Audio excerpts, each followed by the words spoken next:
Assalamualaikum warahmatullahi wabarakatuh. Kali ini saya akan membahas tentang interaksi keuangan antar negara ASEAN yang di dalamnya tentu saja ada modal sosialnya bagi seluruh masyarakat kawasan ASEAN tersebut.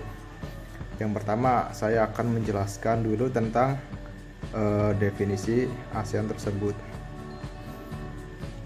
Jadi ASEAN itu merupakan suatu organisasi kawasan yang berada di Asia Tenggara atau sebelah tenggaranya Asia ya. Jadi dari kata ASEAN tersebut memiliki kepanjangan. Jadi kepanjangannya yaitu Association of Southeast Asian Nation, yang berarti tadi yang saya sebutkan pertama, yaitu organisasi kawasan Asia Tenggara. Di ASEAN tersebut memiliki anggota ya beberapa negara, yaitu memiliki 10 anggota negara. Yang pertama ada negara Indonesia, lalu ada Malaysia, ada Singapura, lalu ada Thailand, Vietnam, Myanmar, Kamboja, Laos, Filipina, dan yang terakhir yaitu Brunei Darussalam, yang merupakan negara dengan pendapatan per kapita tertinggi di kawasan ASEAN tersebut. Jadi ASEAN ini merupakan organisasi kawasan yang tentu saja memiliki keunggulan, yaitu soal kerjasama di dalamnya, yaitu yang pertama ada ekspor dan impor. Tentu saja kegiatan ini menguntungkan bagi semua negara anggota ASEAN. Yang pertama, contohnya Indonesia mengekspor rotan ke Malaysia, yang tentu saja akan berdampak positif bagi kedua negara tersebut, karena bisa memenuhi kebutuhan pasar di negara mengimpor. Yang tadi saya contohkan, misalnya Indonesia ya mengekspor rotan, jadi Malaysia bisa memenuhi kebutuhan rotan yang tidak ada di negaranya.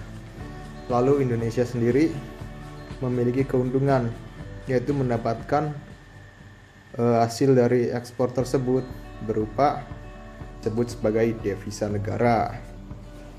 Lalu di dalam kegiatan ekspor impor tersebut, di sini terdapat yang namanya modal sosial.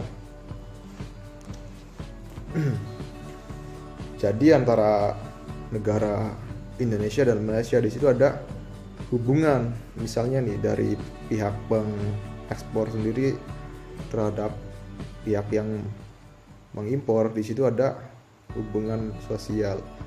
Jadi adanya timbal balik yang saling menguntungkan tadi. Di sini terjadi modal sosial karena adanya hubungan antara Indonesia dengan Malaysia. Lalu di bidang lainnya,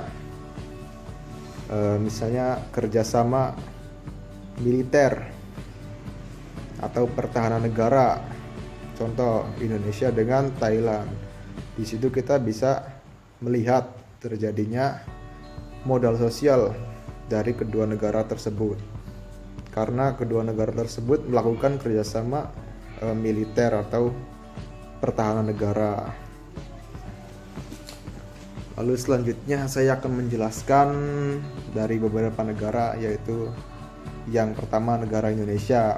Negara Indonesia merupakan negara terbesar di kawasan Asia Tenggara dengan ibu kota yang bernama Jakarta. Jakarta ini merupakan kota terpadat di Indonesia, sekaligus pusat ekonomi dan pusat bisnis. Jadi di Jakarta ini banyak sekali kegiatan yang dilakukan oleh masyarakat, yang di dalamnya tentu saja ada modal sosialnya, karena di situ ada interaksi masyarakat, baik bidang ekonomi, politik, dan bidang lainnya, termasuk bidang pendidikan juga. Selanjutnya yaitu latar belakang berdirinya ASEAN tersebut. Yang pasti untuk mendapatkan sisi positifnya dari negara ASEAN tersebut. Selain bisa memperkuat perekonomian, kita juga dapat bersilaturahmi atau berhubungan baik dengan negara anggota ASEAN tersebut.